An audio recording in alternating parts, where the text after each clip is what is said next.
Welcome back to Rawson Square. This morning I'm joined by a number of persons who are faced with some obstacles in life. You know, not all of us are born the same way, but that's not stopping them from finding their way in this world and establishing themselves as equals across the board. I'm joined by Townsley Roberts. Tell me the name of the organization that you represent. Good morning, Bahamas. National Commission for Persons with Disabilities. Now, let's start off with you. We have several persons here, but I know that your journey, being a person with disabilities, started at the age of 5. Tell us about that, when that happened. When I was 5 years old on the island of Harbour Island, 2 women were fighting. One threw a jar at the other woman. At the same time, I happened to be running by, and I got hit behind the left knee with a broken jar out of the garbage can. And I ended up contracting gangrene. And to save my life, they amputate my left leg. Now, I listened to a presentation you made last week, and during that presentation, I was honestly inspired by a lot of what you said. You said that at the age of 5, obviously, you wouldn't have known, in fact, like some kids, like as an adult, I may get, completely emotional at losing a leg. But you at that time, it was just a normal part of life. It was a time for emotions also. I remember at one point they actually locked me in the conference room in Jackson Memorial Hospital.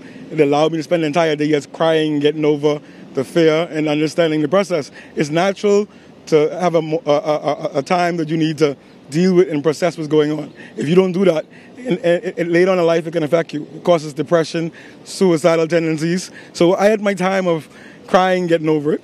But as a child, I think it's easier to get over and understand, especially when you don't have many years behind you. As an adult, you tend to believe that, oh, my life is over, when it's really not.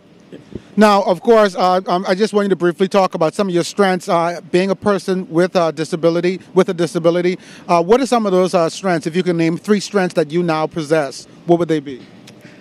Strengths. I will say I have learned from my disability that giving up is not an option, number 1. And I've learned that, especially with a disability, my disability doesn't make me disabled. It's the barriers in my environment that makes me disabled. So I don't really see myself so much as a person, as someone who's disabled, but a person with a disability, because the person is more important than the disability. So I've also learned that people need to respect the dignity of a person with a disability and allow them to show you what they need. If they need help, they will ask you. And I've learned a lot recently that, support system is the greatest thing any person with disability or illness needs. With that support system, they can do all. Now, just moving right along, we're also joined by the president of your organization. The deputy chair. Deputy chair, I'm sorry. And so talk to me about what your journey has been like. Well, my journey being a person with a disability. Well, first of all, good morning, Bahamas.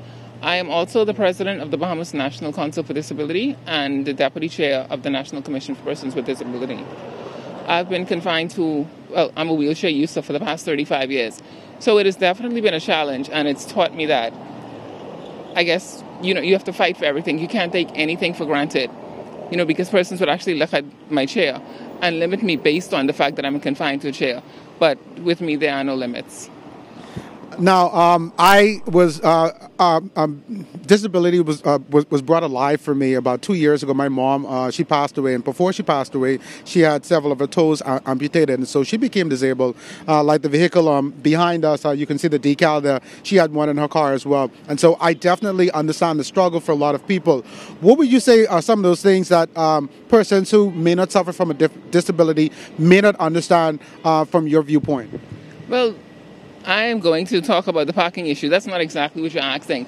But a person who is quote-unquote normal, they may park in a handicap parking, and they're not realizing that somebody with a disability actually needs that parking. So we kind of take for granted things that persons with disabilities actually need, because you can come out of the vehicle and walk and do whatever it is that you need to do. But you may park in a spot and someone else actually needs that spot. So, there are certain things that we must be mindful of for persons with disability. And just take us into consideration when dealing with everything.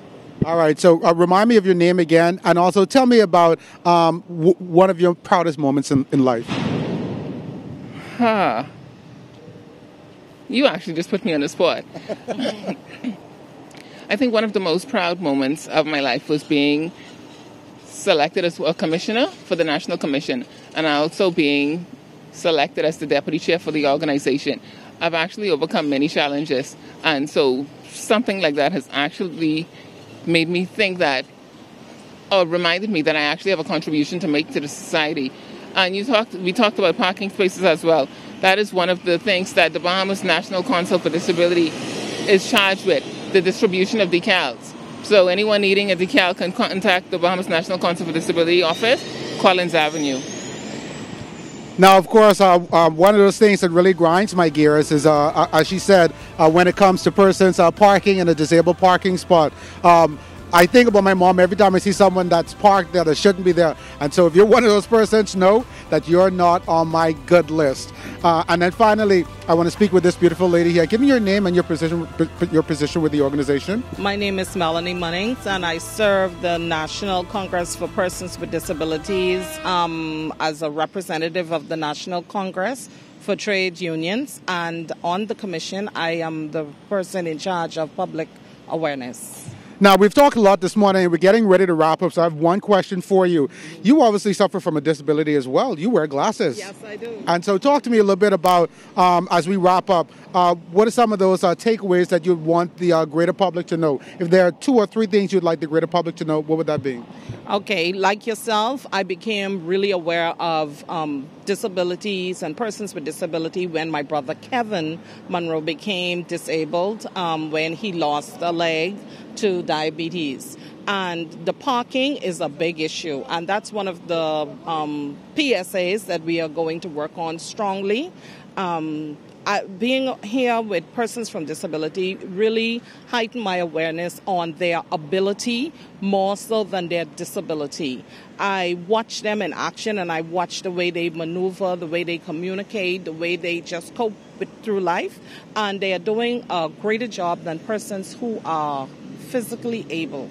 So I think that's a definite takeaway, as we have heard from 3 persons here this morning. We're not looking at the disability, but the ability of all persons across the board. Reporting here from Rawson Square, Lloyd Allen and a team of very able-bodied persons here at Rawson Square. LaDon, back to you.